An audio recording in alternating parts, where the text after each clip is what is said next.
Bonjour, chers amis. Aujourd'hui, je vais vous présenter le cours de borréliose ou bien ce qu'on appelle maladie de Lyme. Bon, le plan de cours, l'introduction, l'épidémiologie, la clinique, le diagnostic et le traitement. En commençant par l'introduction, maladie de Lyme, c'est une maladie vectorielle due à une bactérie de genre Spirochète, Borrelia. La plus fréquente, c'est la Borrelia burgdorferi et se transmise par une tique du genre Exodes. Cliniquement, c'est une infection qui évolue en trois phases.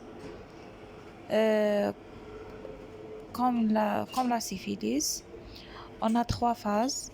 La phase primaire, secondaire, tertiaire et parfois même une phase de post-borréliose. La phase primaire, caractérisée par un érythème migrant chronique, c'est un érythème pathognomonique de maladie de Lyme. La phase secondaire correspondant à une dissémination systémique, donc avec atteinte du système nerveux central et des articulations et du cœur. La phase tertiaire, caractérisée par persistance de l'infection et un phénomène immunologique. Le diagnostic basé sur la sérologie, mais il y a toujours le problème de réaction croisée avec les autres drépanocytoses. ELISA donne des faux positifs, d'où la confirmation se fait par Western blot, qui constitue le diagnostic de référence. On peut même utiliser le PCR et la culture sur une pièce de biopsie cutanée. Et aussi la PL, si on a une neuroborréliose. Le traitement doit être précoce, reposer sur le bêta-lactamine ou bien les cyclines. Donc la maladie n'est pas immunisante et émergente.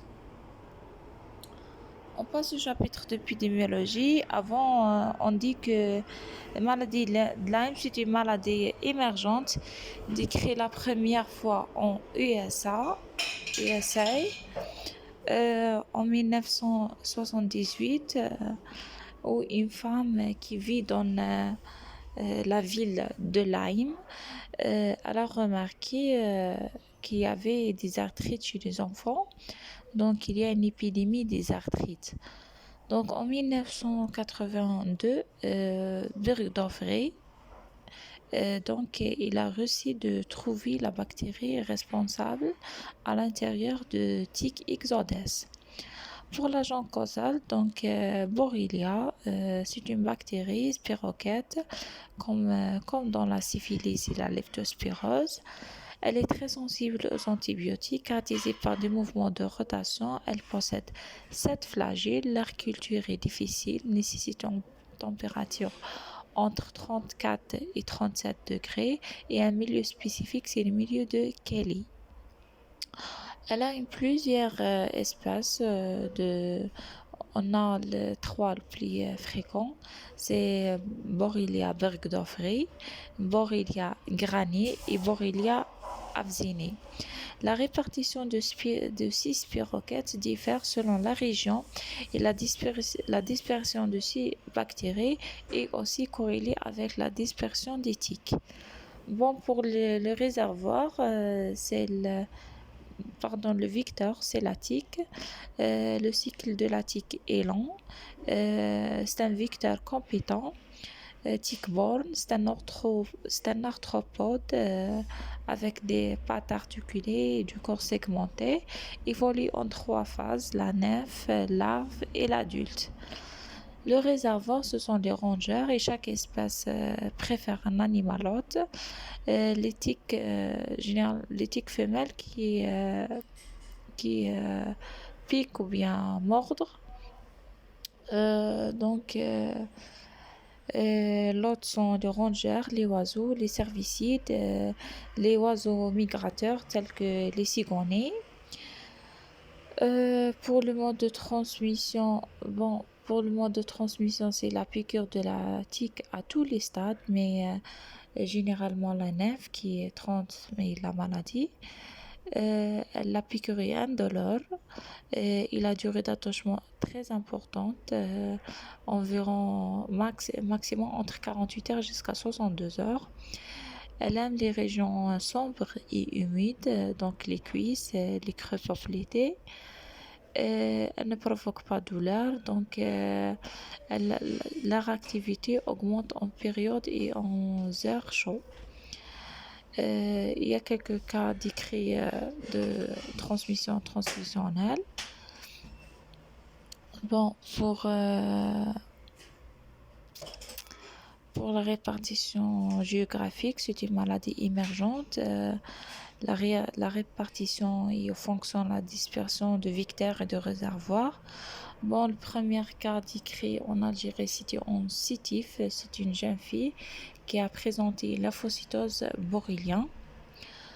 Donc, pour les facteurs favorisants de piqûres, donc c'est l'abondance et le taux d'infection du tic en période et en air humide. Donc aussi dans les forêts, la tique préfère les régions du sous-bois humide. Elle est aussi considérée comme maladie professionnelle et de loisirs. C'est ça. Bon,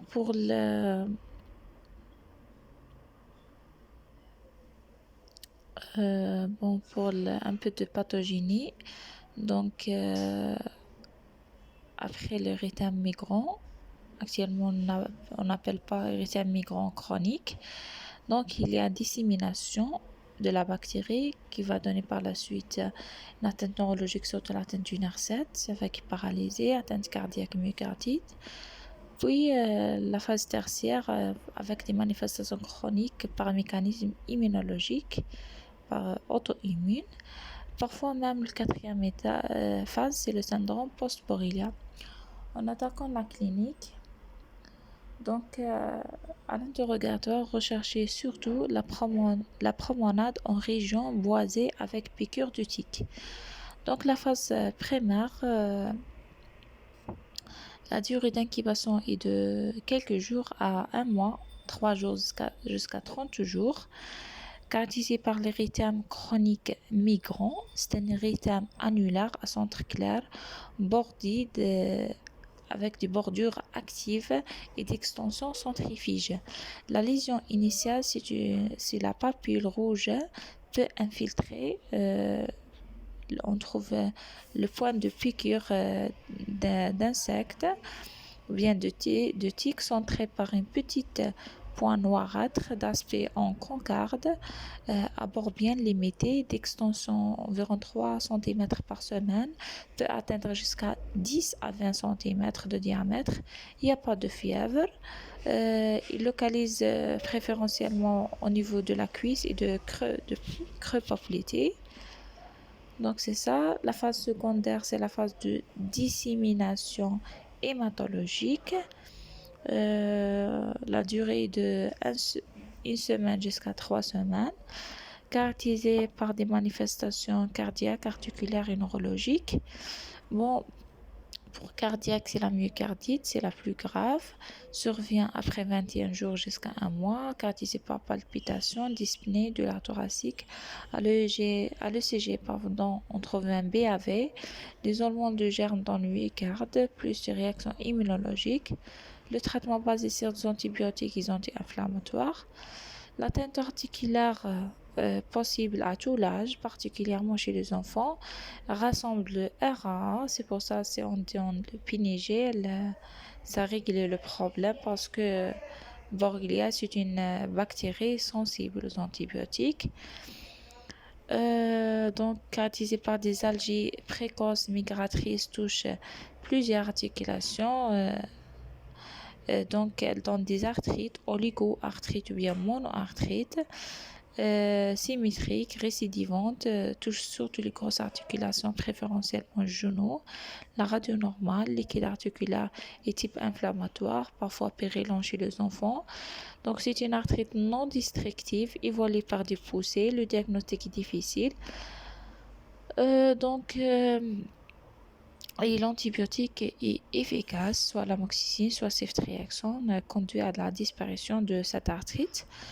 Troisième manifestation, c'est une manifestation neurologique ou bien ce qu'on appelle le neuroborreliose précoce, euh, qui peut donner d'atteinte des parts crâniennes, surtout le 7, avec paralysie faciale. Peut donner aussi des méningo-radiculites, des méningites, des myélites ou bien encéphalites. Euh, bon, pour la méningite, c'est la plus fréquente, lymphocytaire avec hyperprotéinorachie, hypoglycorachie, atteinte de 7. Parfois, on pense au PK, l'hystéria, mais le traitement Arazado ne marche pas. Mais si on ajoute l'amoxicilline, ça règle le problème. Donc, atteinte périphérique qui est plus typique, la plus fréquente, douleur intense, des paresthésies, topographique métamérique. Donc, atteinte du 7 est la plus fréquente, c'est l'atteinte qui donne une paralysie faciale périphérique.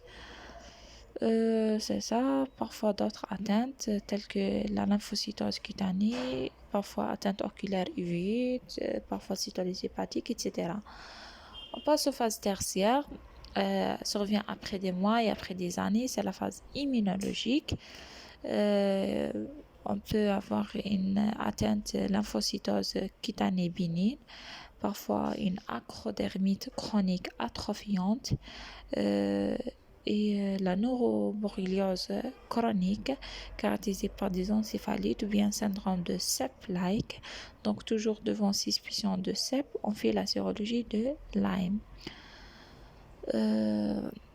Surtout dans le cas de protéinorachie très élevée et dissociation albumino-cytorachique. Parfois, on trouve aussi des arthrites aiguës récidivantes. Bon, pour la dernière phase, la quatrième phase, la phase post-borréliose, caractérisée par syndrome de fatigue chronique, insomnie, etc. Bon, si on parle Lyme et grossesse, donc elle provoque des avortements, parfois sans effet tératogène ou bien sans atteinte congénitale. On passe au diagnostic. Bon, pour le diagnostic, dans la phase primaire, l'érythème migrant chronique qui est pathognomonique, donc le diagnostic est clinique. La phase secondaire, caractérisée, c'est la sérologie, donc ELISA, si elle est négative, elle est absente de atteinte, mais si elle est positive, il y a le faux positif avec réaction croisée avec les autres spiroquettes, donc on doit faire un Western blot qui est l'examen de référence. Parfois, dans le cas de la neuroborreliose de Lyme, on fait l'APL, on trouve une hyperlymphocytose avec une hyperprotéinorachie, avec la synthèse intrathécale des anticorps spécifiques. On trouve le taux des anticorps dans le LCR est supérieur à celle dans le sang, donc le rapport LCR sur le sérum est supérieur à 1. On peut aussi faire un PCR sur une biopsie cutanée dans le cas de l'acrodermite ou bien lymphocytome cutané, etc. Bon, pour le traitement, donc la maladie, un traitement simple, parce qu'elle est sensible à tous les antibiotiques, Pinéal, l'azithromycine, la doxy, ceftriaxone, Pinégé, etc. Bon, pour la phase primaire, donc la durée, la durée du traitement diffère selon l'érythème migrant. Elle est unique ou bien multiple. C'est unique, c'est de 14 jours. C'est multiple, c'est de 21 jours. Donc, le traitement de première intention, c'est l'amoxicilline, 50 mg par kilogramme par jour en 3 prises par os. Et si l'âge supérieur à 8 ans, on utilise la doxy, 4 mg par kilogramme par jour, 200 mg par jour, en 2 prises, 100 mg par une prise.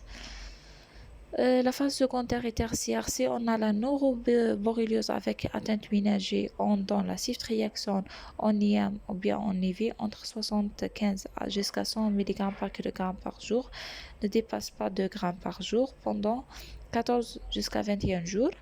Ou bien on préfère la doxycycline de 100 mg par jour, la durée de 21 jusqu'à 28 jours. Le deuxième cas, c'est paralysie faciale isolée avec un ACR normal, on donne l'amoxicilline par os entre 14 jusqu'à 21 jours, ou bien la doxy 200 mg par jour entre 14 jusqu'à 21 jours, ou bien la ceftriaxone entre 75 jusqu'à 100 mg par kg par jour. Ne dépasse pas 2 grammes, la durée 14 à 21 jours. Donc, toujours dans la paralysie faciale, la durée de 14 jusqu'à 21 jours. Bon, on passe la prévention. Donc, la prévention, c'est porter des vêtements longs et fermés avec répulsive cutanée. Ablation de la tique, ablation rapide de la tique. Euh, donc, avec une tire-tique. Euh, certains recommandent aussi l'antibioprophylaxie dans 72 heures. C'est une piqûre multiple avec une durée d'attachement plus de 36 heures. Avec une forte taux d'infection. Ils ont recommandé l'amoxicilline bien la doxy pendant 10 jours. Et merci.